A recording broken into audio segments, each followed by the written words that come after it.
আমাদের মালদা জেলার হরিপুর ব্লকের মধ্যে সব থেকে ট্রেন্ডিং ছিল হচ্ছে এই টাইগার হিল।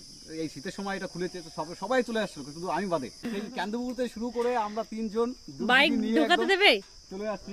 ও মাই গড, অনেক বড় ঘোরা হবে। বাইকও ঢুকিয়ে দিচ্ছে, তো কোনো প্রবলেম নেই। চলো টিকিট কাটতে হবে না, সামনে সামনে চল না। সবাই তো সব রকম ভাবে দেখেছে, আমি আজকে দেখাবো যে টাইগার হিলে কি কি আছে। এখানে তো সব জন্তু, সব জীবজন্তু পাবে, কিন্তু কারো ভিতরে এই যে প্রাণ নেই। সবার আগে বড় জন্তু, বড় জন্তু সবার আগে বড় জন্তুকে দেখে নাও, আমাদের লেটেস্ট ছাগল। হ্যাঁ, আমি যে ছাগল হইতাম আমার দুই দিদি, বুঝতেই পারছো। পার্কটা হচ্ছে 2-3 বছর আগেও খোলা ছিল, কিন্তু ওই যে এই বছর আর কি ভালো করে সব সাজিয়ে খুলেছে, তো সবাই পিকনিক করতে আসলো এবার হচ্ছে শীতের টাইমে। আমি লাইফে এরকম কোনোদিনই আসিনি, প্রি প্ল্যানিং ছাড়া কোনো রকম। প্রথমে ক্যান্দাপুকুর থেকে 11 মাইল, 11 মাইল থেকে 12 মাইল, 12 মাইল থেকে ডাইরেক্ট হচ্ছে টাইগার হিল। আচ্ছা, এখানে কি লাগা আছে? এখানে হচ্ছে বোর্ড, মাথা পিছু 20 টাকা, মাথা পিছু, কোনো বডি প্রতি নাই আর কি। হচ্ছে সুন্দর বসার জায়গা আছে, ওখানে একটা ছোটখাটো দোকান আছে, ওখানে নাকি অনেক কিছু পকড়া টকড়া পাওয়া যায়। আর এখানে বাচ্চাদের জন্য এই স্লিপিং আছে, ঘোরার জন্য এগুলো। চলো আমরা উঠি একটু। এই দিদি কয় টাকার জন্য টিকিট কাটতে নিছে? 20 টাকা, 20 টাকা পুরো একদম সদ্য হবে। চল ভাই, নোংরা কিচ্ছু হবে না, মজা নিতে হবে লাইফে। এসব করনে আতে हम लोग को माई बाबा जानता है, जो करना है कर लो। আসছি, এখন যদি বাইরে যাই তাহলে 20 টাকা করে পয়সা শোধ হবে, আগে পয়সা শোধ করবো তারপরে যাবো। শুধু ছাতা আছে কিন্তু বসার কিছু নেই। এখানে কি দাঁড়ানোর জন্য এটা? এই পার্কের নাম হচ্ছে টাইগার হিল। তো আমি আজকে নতুন নাম দিলাম টাইগার হচ্ছে বিল। তার কারণ হচ্ছে টাইগারও আছে, পশু জন্তুও আছে, আর মিডিলে হচ্ছে বিলও আছে। এই বিলটাকে ঘিরেই হচ্ছে তোমার হচ্ছে এই পার্কটা। তো মেন পার্কের নাম দেওয়া আছে টাইগার বিল। তো আজ থেকে কি নামে ডাকবে? টাইগার বিল। হাত দিবেন না? হ্যাঁ, হাত দিব না, দিয়েই কি হবে? এই টাইগার হিলে ফটো না তুলে কিন্তু বৃথা হয়ে যাবে টাইগার হিলে আসা।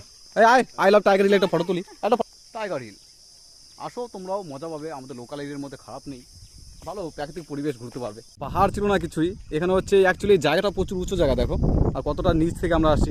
তো আর ওই যে সব জায়গাগুলো, ওই সব জায়গাগুলো একটু উচ্চ ছিল, কিন্তু ওগুলো মাটি দিয়ে তারপর একটা পাহাড়ের মতো বানিয়েছে। সো আমরা এখন মাটি থেকে 2000 কিলোমিটার উপরে আমরা উঠে আসছি হাঁটা পায়ে, আমি আর দিদি।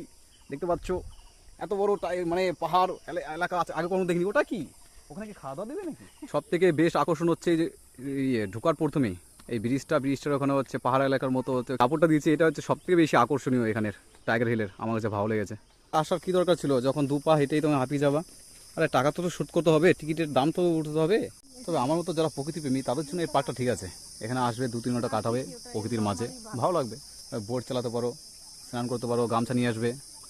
বাপরে, এখানে আসলে দেখছো 20 টাকা দিবে আর মাছও ধরতে পারবে। দেখো এই কাকু মাছ ধরছে, কি যে মাছ আছে এখানে। ও দেখে নিয়েছি, পুরো এক পাল পুরো ঝাঁক ধরে আসছে পুরো। এরা তো ঘুরতে আসছে, কিন্তু এই যে কাকুরা যারা, ওরা দেখে হচ্ছে এগুলো হচ্ছে লোক দেখে না, এরা দেখে হচ্ছে টাকা আসছে, টাকা মাথা করে টাকা আসছে।